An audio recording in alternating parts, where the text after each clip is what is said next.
শ্রোতা বন্ধুরা, নিঃসঙ্গতার এই গভীরতম মুহূর্তে আপনাকে স্বাগতম।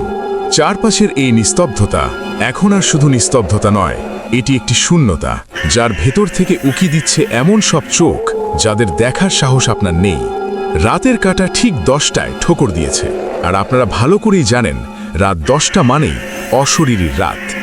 আজকের এপিসোড 31-এ আমি আপনাদের নিয়ে যাব বাংলাদেশের দুটি ভিন্ন প্রান্তে, যেখানে মানবিক আবেগের চরম বহিঃপ্রকাশ রূপ নিয়েছে অতি প্রাকৃত এক বিভীষিকায়।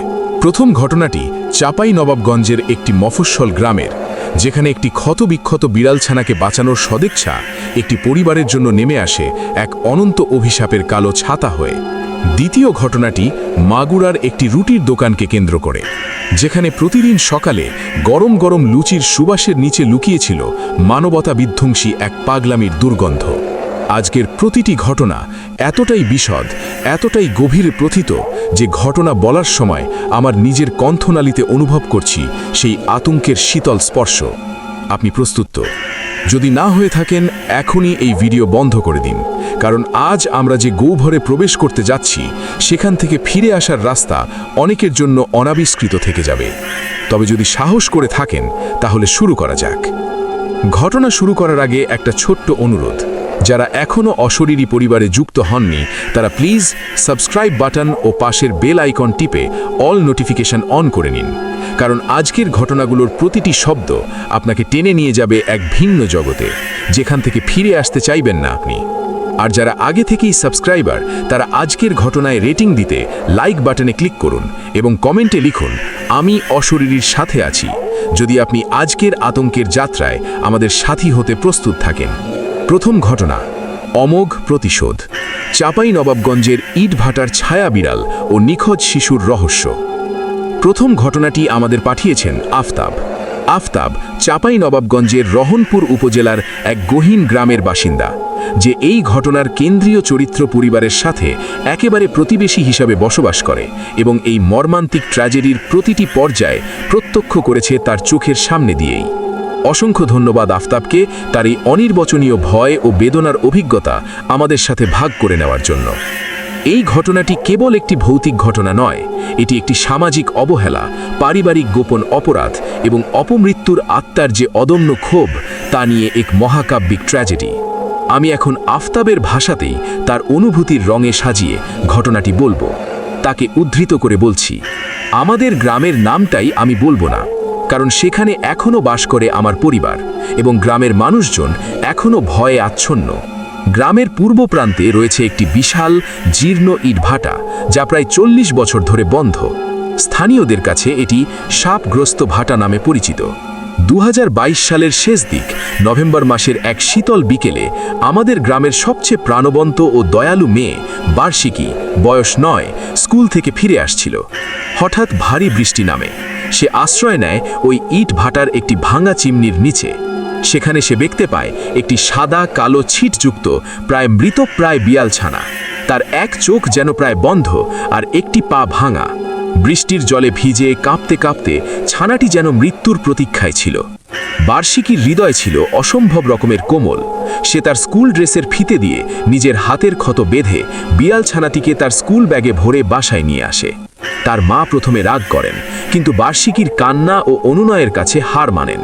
তারা বিড়ালছানাটির চিকিৎসা করে, নাম দেয় মিলন। প্রথম সপ্তাহে সবকিছু স্বাভাবিক ছিল, মিলন যেন সুস্থ হয়ে উঠছিল। কিন্তু অষ্টম দিন রাতেই প্রথম অস্বাভাবিকতা ঘটে। রাত প্রায় 2টোর সময় আমার এবং আশেপাশের বাড়ির সবাই জেগে উঠি এক তীব্র করুণ শিশুর কান্নায়। কান্নাটি যেন আমাদের বাড়ির চারপাশ ঘুরে বেড়াচ্ছিল। আমি সাহস করে বারান্দায় এলে দেখি বার্ষিকীদের বাড়ির ছাদের কোণে চাঁদের আলোতে মিলন দাঁড়িয়ে আছে। কিন্তু সে স্বাভাবিকভাবে দাঁড়িয়ে নেই। সে মানুষের শিশুর মতো 2 পায়ে ভর দিয়ে সোজা হয়ে দাঁড়িয়েছিল এবং তার মুখ দিয়ে অবিরাম বের হচ্ছিল সেই শিশুর কান্নার আওয়াজ। আমি চিৎকার দিলে বিড়ালটি হঠাৎ আমার দিকে ঘুরে তাকালো। তার যে চোখটি বন্ধ ছিল বলে মনে হচ্ছিল সেটি খুলে গেল এবং তার ভেতর থেকে এক টুকরো গাঢ় লাল আলোর মতো কিছু জ্বলতে দেখা গেল। তারপর সে অদৃশ্য হয়ে গেল। কিন্তু কান্নার আওয়াজ থামল না, বরং তা যেন আরও জোরালো হয়ে বার্ষিকীদের বাড়ির ভেতর থেকে ভেসে আসতে লাগলো। পরের দিন বার্ষিকীর মধ্যে অদ্ভুত পরিবর্তন দেখা দিল। সে আগের মতো উচ্ছল ছিল না। সে প্রায়ই একা একা ইট ভাটার দিকে তাকিয়ে থাকত। তার মা লক্ষ্য করেন সে তার খাবার থেকে একটু একটু করে সরিয়ে মিলনকে দিচ্ছে, কিন্তু মুখে ফিসফিস করে বলছে, খা, তুমি ক্ষুধার্ত, আমার বন্ধু ক্ষুধার্ত। একদিন বিকেলে বার্ষিকীর মা তাকে বাথরুমে ডুবে যেতে দেখেন। বার্ষিকীর গলায় ছিল মিলন। বিড়ালটি বার্ষিকীর কানের পাশে মুখ নিয়ে যেন কিছু বলছিল, আর বার্ষিকী হাসি মুখে পানির নিচে মুখ দিচ্ছিল। তাকে টেনে তুলে জিজ্ঞাসা করলে বার্ষিকী বলল, মিলন বলছে ওর আগের বন্ধুও এভাবেই চলে গিয়েছিল ওর সাথে খেলতে। গ্রামে তখন আলোচনা শুরু হয়। বৃদ্ধরা বলতে লাগলেন, এটি কোনো সাধারণ বিড়াল নয়, এটি ছায়া বিড়াল বা প্রেত বিড়াল। এটি এমন এক আত্মা যা সন্তান হারানোর বেদনায় পাগল প্রায় হয়ে একটি বিড়ালের দেহ ধারণ করে এবং অন্য কোনো শিশুকে তার বন্ধু বানিয়ে তাকে মৃত্যুর জগতে টেনে নিয়ে যেতে চায়। কিন্তু কেন এই আত্মা বার্ষিকীকে টার্গেট করল? সেই রহস্য উন্মোচিত হয় ইতিহাস খুঁড়ে। আমার দাদু, যিনি গ্রামের সবচেয়ে বয়স্ক ব্যক্তি, তিনি ঘটনা বলেন। প্রায় ৩৫ বছর আগে ওই ইট ভাটার তখনকার মালিক ছিলেন বার্ষিকীরই প্রপিতামহ। একদিন ভাটায় কাজ করা এক দরিদ্র শ্রমিক দম্পতির ১০ বছরের কন্যা সেখানে খেলা করতে গিয়ে পড়ে যায় ভাটার গর্তে। ঘটনাটি দুর্ঘটনা বলে জ্বালিয়ে দেওয়া হয়, কিন্তু গোপনে কথিত হয় যে ভাটার মালিকের ছেলের সাথে সেই মেয়েটির একটি বন্ধুত্বপূর্ণ সম্পর্ক ছিল, যা মালিক পক্ষ পছন্দ করেননি। দুর্ঘটনার পর মেয়েটির দেহই ঠিকমতো উদ্ধার করা হয়নি। তার বাবা মা অভিশাপ দিয়ে গ্রাম ছেড়ে চলে যায়, কিন্তু লোকমুখে শোনা যায় যে মেয়েটির মা আত্মহত্যা করার আগে বলেছিল, আমার সন্তানকে যে নিয়েছে আমি তার রক্তের উত্তরাধিকারীদের কাছ থেকে আমার সন্তানকে ফিরে পাব, এক এক করে সবাইকে নিয়ে যাব। এখন বার্ষিকী ছিল সেই পরিবারেরই শেষ বংশধর, অর্থাৎ সেই অভিশাপের টার্গেট ছিল সে। মিলন নামের বিড়াল ছানাটি আসলে ছিল সেই মৃত শিশুর আত্মার একটি বাহন, যে তার মায়ের দেওয়া অভিশাপ বাস্তবায়ন করতে এসেছে। ঘটনার তীব্রতা বৃদ্ধি পায় ২০২৩ সালের জানুয়ারিতে। গ্রামেরই আরেকটি পরিবারের ৪ বছর শিশুপুত্র নিখোঁজ হয়। ৩ দিন খোঁজাখুঁজির পর তাকে পাওয়া যায় ইট ভাটার এক কোণে জমে থাকা কাদার মধ্যে অর্ধপ্রথিত অবস্থায়। শিশুটির দেহে কোনো আঘাতের চিহ্ন ছিল না, কিন্তু তার মুখের ভাব ছিল এক অসম্ভব রকমের ভয়ঙ্কর হাসি, আর তার হাতে শক্ত করে আটকে ছিল সাদা কালো বিড়ালের পশম। এই ঘটনার পর গ্রামে আতঙ্কের রাজত্ব কায়েম হয়। লোকজন রাতে বাইরে বের হতে ভয় পেত। বার্ষিকীকে তখন প্রায় বন্দি অবস্থায় রাখা হয়েছিল, কিন্তু মিলন কোথাও যায়নি। লোকেরা বলতো তারা রাতের বেলা ইট ভাটার চিমনির উপর মানুষের মতো বসে থাকা একটি বিড়ালকে দেখতে পায়, যে নিচে হাঁটাচলা করা লোকদের দিকে তাকিয়ে থাকে। শেষ পর্যায়ে গ্রামের লোকজন একত্রিত হয়ে এক জটিল ঝাড়ফুঁকের ব্যবস্থা করে। একজন পারদর্শী ওঝাকে আনা হয়।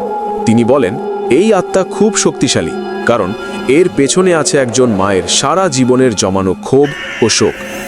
এক অমাবস্যার রাতে ইট ভাটার ঠিক মাঝখানে একটি যজ্ঞের আয়োজন করা হয়। বার্ষিকীকে সেখানে আনা হয়। ওঝা মন্ত্র পড়তে শুরু করতেই হঠাৎ একটি তীব্র বাতাস উঠে এবং মিলন হাজির হয়। কিন্তু এবার সে একা নয়, তার পিছনে দেখা যায় একটি অস্পষ্ট নারীর ছায়ামূর্তি, যে হাত বাড়িয়ে বার্ষিকীকে যেন আকর্ষণ করছে। ওঝা ও সেই আত্মার মধ্যে এক অতি প্রাকৃত লড়াই হয়। শেষ পর্যন্ত ওঝা একটি বিশেষ লোহার শলাকা ব্যবহার করে বিড়ালটিকে ঘায়েল করেন। বিড়ালটি মাটিতে লুটিয়ে পড়ে এবং সেই নারীর ছায়া একটি করুণ হাহাকারময় চিৎকার করে মিলিয়ে যায়। বিড়ালটিকে সমাধি দেওয়া হয়। কিন্তু আফতাবের ভাষ্যে এর পরেই সবচেয়ে ভয়ঙ্কর অধ্যায় শুরু হয়। ইট ভাটাটি এখনও রয়েছে এবং স্থানীয়রা দাবি করে সেখানে এখন দুটি আত্মার বাস। একটি হলো সেই শিশুর, অন্যটি তার মায়ের। তারা এখনও সক্রিয়। গ্রামের লোকজন প্রায়ই স্বপ্নে দেখেন একটি সাদা কালো বিড়াল ও একটি শুভ্র বসনা নারী, যারা ঘুরে ঘুরে বলছে, আমার বন্ধু কোথায়, আমার সন্তান কোথায়। শীতের রাতে ইট ভাটার ভেতর থেকে শিশুর হাসি ও নারীর কান্না একসাথে শোনা যায়। বার্ষিকী সুস্থ হয়ে উঠলেও তার মা বলেন, মেয়ে এখনও মাঝে মাঝে তার জানালায় বসে থাকে এবং বৃষ্টির দিনে বলে, ওই দেখ, আমার বন্ধু ফিরে এসেছে। এবার সে বলছে ওর মাও এসেছে। তারা দুজনে মিলে আরেকটা বন্ধু খুঁজছে। আফতাব তার শেষ কথায় বলেন, এই ঘটনা আমাকে শিখিয়েছে যে অপরাধ ও অবহেলা কখনোই বাড়ি করা যায় না। তা মাটির নিচে বা ইটের স্তূপের নিচে চাপা পড়ে থাকলেও তা একদিন না একদিন ফিরে আসবেই, হয় প্রতিশোধের মাধ্যমে, নয়তো এমন এক আতঙ্কের মাধ্যমে যা পুরো এক সম্প্রদায়কে গ্রাস করে। আমি আজও রাতে ইট ভাটার দিকে তাকাই না, কারণ আমি জানি না কখন সেই দুই জোড়া চোখ আমার দিকে তাকাবে। এই ঘটনা 100% সত্য এবং এর ক্ষত এখনও আমাদের গ্রামের বুকে টাটকা। শ্রোতা বন্ধুরা, আফতাবের ঘটনাটি কি আপনার শির দ্বারায় এক ধরনের শীতল অনুভূতি ছড়িয়ে দিয়েছে? মনে হচ্ছে না আপনার আশেপাশের কোনো পশু পাখি আজ একটু বেশি অদ্ভুতভাবে আপনার দিকে তাকাচ্ছে? ভয় পাবেন না, কিন্তু সতর্ক হন, কারণ অতীতের ছায়া কখনোই সম্পূর্ণ মুছে যায় না। আপনার কি মনে হয় এই ধরনের অভিশাপ কি আসলেই সম্ভব? নিচে কমেন্টে আপনার মতামত জানান এবং লিখুন আমি সতর্ক, যদি আপনি বিশ্বাস করেন যে অদেখা শক্তিকে কখনোই তুচ্ছ তাচ্ছিল্য করা উচিত নয়। আপনারা কি ধরনের ঘটনা শুনতে চান সেটাও কমেন্ট বক্সে জানাবেন এবং মনে রাখবেন, রাত 10টা মানেই অশরীরীর রাত। কিন্তু যারা আমাদের ফেসবুক পেজে যুক্ত আছেন তাদের জন্য অপেক্ষার পালা এখনও বাকি, কারণ রাত 11টা মানেই ফেসবুক পেজে অশরীরীর আরও গভীর, আরও নির্জন ও অবর্ণনীয় এক রাতের সূচনা।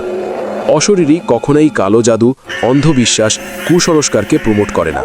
আর অশরীরীর সকল ঘটনা আপনি বিশ্বাস করবেন কি করবেন না সেটা একান্তই আপনার নিজের ব্যাপার, তবে বিনোদন হিসেবে নেওয়াই হবে বুদ্ধিমানের কাজ। এখানে গল্প নয়, ঘটনা শোনানো হয়। রাত 10টা মানেই অশরীরীর রাত। এবার চলুন দ্বিতীয় ঘটনায়, যেখানে এক পাগলাটে রাঁধুনির হাতের রান্না একসময় রূপ নেয় এক মানবিক মহাপাপে। দ্বিতীয় ঘটনাটি আমাদের পাঠিয়েছেন সজীব। সজীব মাগুরা শহরের একটি বেসরকারি প্রতিষ্ঠানে চাকরি করেন এবং তার অফিস ছিল সেই কুখ্যাত রুটির দোকানের মাত্র 2 ব্লক দূরে। তিনি শুধু ঘটনাই শোনেননি, বরং পুলিশি তদন্তের সময় তিনি তার এক আত্মীয়ের মাধ্যমে অভ্যন্তরীণ অনেক তথ্য পেয়েছিলেন। এমনকি দোকান মালিকের সেই ভয়ঙ্কর ডায়েরির কিছু অংশ পড়েছিলেন। অসংখ্য ধন্যবাদ সজীবকে তার এই অমানুষিক ও বিবমী শাখার সত্যটি প্রকাশ করার জন্য। এই ঘটনাটি ভৌতিকতা ছাপিয়ে একটি ক্রাইম থ্রিলার, একটি সাইকোলজিক্যাল স্টাডি এবং একটি সামাজিক ডকুমেন্টারি তিনটিরই মিশ্রণ। সজীবের ভাষাতেই বলছি, মাগুরা শহরের পুরনো বাসস্ট্যান্ডের পেছনের একটি গলি, যার নাম কুমারটুলি গলি। সেই গলির ঠিক মাঝখানে ছিল মোহনা রেস্তোরাঁ। দোকানের মালিক বশির উদ্দিন, বয়স আনুমানিক 60। লোকটিকে দেখতে খুবই শান্ত, ধর্মপরায়ণ ও নম্র। প্রতি জুম্মা নামাজ পড়তে যেতেন, দরিদ্রদের দান করতেন। কিন্তু তার হাতের রান্না, বিশেষ করে সকালের নাস্তায় পরিবেশিত সেই স্পেশাল মোগলাই পরোটা আর রাতের গরম গরম লুচির স্বাদ ছিল স্বর্গীয়। লোকেরা বলতো বশির সাহেব কোনো গোপন মশলার মিশ্রণ ব্যবহার করেন, যা খেলে আবার খেতে ইচ্ছে করে। 2023 সালের অগাস্ট মাস থেকে দোকানে কিছু পরিবর্তন আসে। বশির সাহেব একজন তরুণ সহকারী নিয়োগ করেন, কিন্তু সেই ছেলেটি মাত্র 2 সপ্তাহ পরেই চলে যায়। আর শহর ছেড়ে চলে যাবার সময় স্থানীয়দের বলেছিল, ওই রান্নাঘরে যা দেখেছি তা আমার সারা জীবনের স্বপ্নে হন্ট করবে। ঘটনার বিস্তারিত জানতে গেলে আমাকে ফিরে যেতে হবে 2023 সালের নভেম্বর মাসে। তখন থেকে দোকানের রান্নার গন্ধে একটি অদ্ভুত পরিবর্তন আসে। আগে যে সুঘ্রাণ থাকত তা এখন মাঝে মাঝে এক ধরনের মেটালিক, লোহার মতো গন্ধে মিশে যেত, আবার কখনো বা খুব মিষ্টি একটি গন্ধ, যেন পচা আম বা স্ট্রবেরির মতো। আমি প্রথমে গুরুত্ব দিইনি, কিন্তু আমার এক সহকর্মী যে প্রতিদিন সেখানে নাস্তা করত, সে একদিন খুব অস্থির অবস্থায় অফিসে আসে। সে বলে তার পরোটায় একটি ছোট নরম গোলাপি রঙের টুকরো আটকা ছিল, যা দেখতে মাংসের মতো, কিন্তু টেক্সচার ছিল একদম ভিন্ন। সে সেটি ফেলে দেয়। কিন্তু এর কয়েকদিন পর অন্য একজন গ্রাহক একটি লুচিতে মানুষের নখের একটি টুকরো পায়, যা দেখে সে বমি করে ফেলে। আমার কৌতূহল তখন তুঙ্গে ওঠে। আমি এবং আমার 2 বন্ধু একদিন রাতে দোকান বন্ধ হওয়ার পর সেখানে যাই। আমরা দেখি দোকানের পেছনের রান্নাঘরের ভেন্টিলেশনের ফাঁক দিয়ে একটি ম্লান লালচে আলো জ্বলছে। আমরা ফাঁক দিয়ে উকি দিলে যা দেখি তা আমাদের বাক রুদ্ধ করে দেয়। বশির সাহেব একটি বড় কাটিং বোর্ডে কোনো একটি বড়সড় জিনিস কাটছিলেন। পাশে একটি বড় প্লাস্টিকের বালতিতে লাল রঙের তরল। কিন্তু সবচেয়ে আতঙ্কিত করেছিল দেয়ালে টেপ দিয়ে আটকানো একটি ফটো।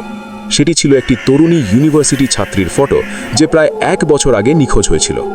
আমরা চুপি চুপি সেখান থেকে সরে আসি এবং পরের দিনই স্থানীয় থানায় এ ব্যাপারে সংক্ষিপ্তভাবে জানাই, কিন্তু তারা তখন গুরুত্ব দেয়নি। 2024 সালের ফেব্রুয়ারিতে ঘটনা চরমে ওঠে, যখন শহরের আরেকটি তরুণী নিখোঁজ হয়। এবার পুলিশ সক্রিয় হয়। একটি গোপন অধ্যায় চলে। তারা মোহনা রেস্তোরাঁর ওপর নজরদারি শুরু করে। এক রাতে বিশেষ অপারেশনের মাধ্যমে তারা দোকানের ভেতর প্রবেশ করে এবং যা আবিষ্কার করে তা মাগুরা পুলিশের ইতিহাসের সবচেয়ে বীভৎস আবিষ্কারগুলোর একটি। রান্নাঘরের একটি লকারের পেছনে তারা একটি গোপন দরজা খুঁজে পায়, যা নিয়ে যায় একটি আন্ডারগ্রাউন্ড সেলারি। সেই সেলারটি ছিল এক কথায় নরকের চিত্র। সেখানে তারা পায় একটি শিল্পায়িত ফ্রিজ, যার ভেতর প্লাস্টিকের প্যাকেটে মানবদেহের বিভিন্ন অংশ সাজানো ছিল। হাত, পা এমনকি অভ্যন্তরীণ অঙ্গ সবই লেবেল করা, যেন কোনো মাংসের দোকানের স্টক। একটি বড় ওয়ার্ক টেবল ছিল, যেখানে সার্জিক্যাল যন্ত্রপাতি, মাংস কাটার যন্ত্রপাতি এবং রান্নার যন্ত্রপাতি পাশাপাশি সাজানো। একটি ডায়েরি পাওয়া যায়, যেখানে বশিরউদ্দিন বিস্তারিত নোট করেছিলেন তার গবেষণা। তিনি লিখেছিলেন, মানব মাংস, বিশেষ করে 18 থেকে 25 বছর বয়সী নারীদের মাংস, যাদের শরীরে হরমোনের মাত্রা সর্বোচ্চ, তা একটি বিশেষ পদ্ধতিতে প্রসেস করলে ম্যারিনেশন, শুকানো, গুঁড়ো করা একটি অতুলনীয় উমামি স্বাদ তৈরি হয়। আমি এটির নাম দিয়েছি খাসি মশলা। মাত্র 1 চিমটি এই মশলা যে কোনো সাধারণ খাবারে যোগ করলে তা অতিমানবিক স্বাদ পায়। গ্রাহকরা আসক্ত হয়ে পড়ে। তারা জানে না কেন, কিন্তু তারা ফিরে আসে। নিখোঁজ হওয়া সেই 2 তরুণীর ব্যক্তিগত জিনিসপত্র, তাদের আইডি কার্ড, এমনকি তাদের চুলের ক্লিপও সেখানে ছিল। বশিরউদ্দিনকে গ্রেফতার করা হয়। তাকে যখন জিজ্ঞাসাবাদ করা হয়, তিনি প্রথমে কিছু বলতে অস্বীকার করেন, কিন্তু পরে যখন তাকে তার ডায়েরির প্রমাণ দেখানো হয়, তিনি হাসতে শুরু করেন। একটি সাক্ষাৎকারে তিনি বলেছিলেন, আমি একজন শেফ, আমার কাজ হচ্ছে স্বাদের সীমানা পুশ করা। তারা, অর্থাৎ নিখোঁজ তরুণীরা, আমার শিল্পের অংশ হয়ে গেছে। তাদের মাংস এখন শত শত মানুষের শরীরে আমার রান্নার মাধ্যমে।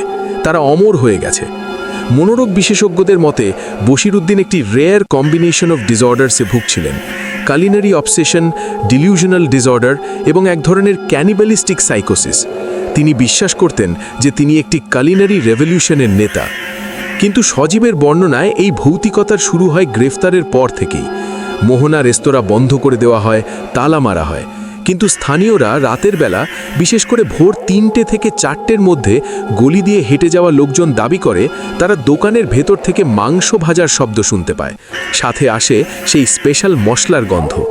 কেউ কেউ ছুরি দিয়ে মাংস কাটার ভেজা শব্দও শুনেছেন।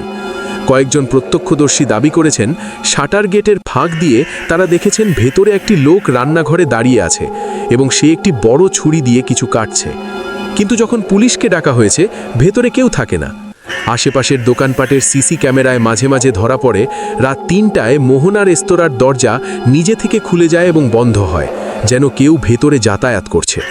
যারা ওই দোকানে নিয়মিত খেতেন, তারা গ্রেফতারের পরপরই একই রকমের স্বপ্ন দেখতে শুরু করেন।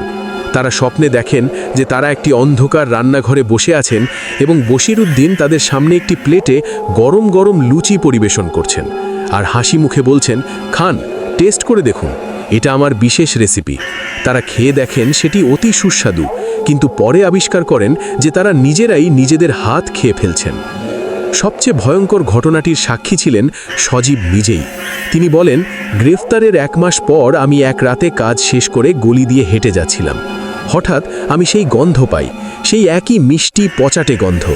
আমি দোকানের দিকে তাকাই, দেখি শাটারের নিচের ফাঁক দিয়ে একটি হাত বের হয়ে আছে। হাতটি সাদা, কিন্তু নখগুলো ছিল নীলচে কালো, আর সেই হাতটি আমার দিকে ইশারা করছে, যেন আমাকে ডাকছে। আমি দৌড়ে পালাই। পরের দিন সকালে আমি দেখতে যাই, শাটারের নিচে সত্যিই একটি আর্দ্র লালচে দাগ ছিল, যেন রক্ত। সজীব তার শেষ কথায় বলেন, এই ঘটনা শুধু একজন পাগল মানুষের নৃশংসতার ঘটনা নয়, এটি আমাদের সমাজের সেই অন্ধ দিকের ঘটনা যেখানে আমরা শুধু স্বাদ আর আমাদের লালসার দাস হয়ে পড়ি। আমরা কখনো ভাবি না যে আমাদের প্লেটে যা পড়ছে তার উৎস কী। বশিরউদ্দিন জেলে আছেন, কিন্তু তার সেই খাসি মশলার সূত্র কি হারিয়ে গেছে? নাকি এখনও কোথাও কোনো অন্ধকার রান্নাঘরে কেউ সেই রেসিপি নিয়ে পরীক্ষা নিরীক্ষা করছে? আমি এখনও কোনো রেস্তোরাঁয় গরম গরম লুচি বা পরোটা খাই না, কারণ যখনই আমি সেই গন্ধ পাই, আমার মনে পড়ে যায় সেই রাত আর সেই নীলচে নখওয়ালা হাতের ইশারা। এই ঘটনা সম্পূর্ণ সত্য এবং এটি আমার মতো শত শত মানুষকে আজীবনের জন্য আতঙ্কিত করে রেখেছে। শ্রোতা বন্ধুরা, আজকের এপিসোড 31-এর 2টি ঘটনা কি আপনার মনে এক গভীর ছাপ ফেলতে পেরেছে? প্রথম ঘটনাটি আমাদের দেখালো অতীতের অপরাধ কিভাবে একটি পরিবারের উত্তরাধিকারে পরিণত হয় এবং কিভাবে একটি ক্ষতবিক্ষত আত্মা তার প্রতিশোধের পথ খুঁজে পায়। দ্বিতীয় ঘটনাটি আমাদের সামনে তুলে ধরল মানুষের লালসার চরম ও বিকৃত রূপ, যেখানে শিল্প আর পাগলামির মধ্যে রেখাটি একদমই মুছে যায়। এই ঘটনাগুলো শুধু ভয় দেখানোর জন্য নয়, বরং আমাদের সচেতন হওয়ার জন্য, আমাদের চারপাশে ঘটে চলা অদ্ভুত ঘটনাগুলোকে অবহেলা না করার জন্য। আপনি যদি এরকম কোনো বাস্তব আনএক্সপ্লেইনড ঘটনার সাক্ষী হয়ে থাকেন যা আপনাকে রাতের পর রাত ঘুমাতে দেয় না, তাহলে আমাদের সাথে শেয়ার করুন আমাদের ইমেলে অশরীরী@gmail.com-এ। আপনার ঘটনাই হতে পারে আমাদের পরবর্তী এপিসোডে। আর হ্যাঁ, মনে রাখবেন, রাত 10টা মানেই অশরীরীর রাত। কিন্তু যারা আমাদের ফেসবুক পেজে যুক্ত আছেন তাদের জন্য রাত 11টায় অপেক্ষা করছে আরও গাঢ়, আরও নির্জন, আরও চমৎপ্রদ কিছু অভিজ্ঞতা। আগামীকাল আবার দেখা হবে নতুন কোনো অশরীরী ঘটনা নিয়ে। সে পর্যন্ত ভালো থাকুন, সুস্থ থাকুন, সুন্দর থাকুন, নিরাপদে থাকুন এবং আপনার প্রতিটি বোধ শক্তিকে সচেতন রাখুন, কারণ অশরীরী শক্তি সবসময়ই আমাদের চারপাশে ঘুরে বেড়ায়, শুধু সঠিক মুহূর্তের অপেক্ষায়। রাত 10টা মানেই অশরীরীর রাত। শুভরাত্রি।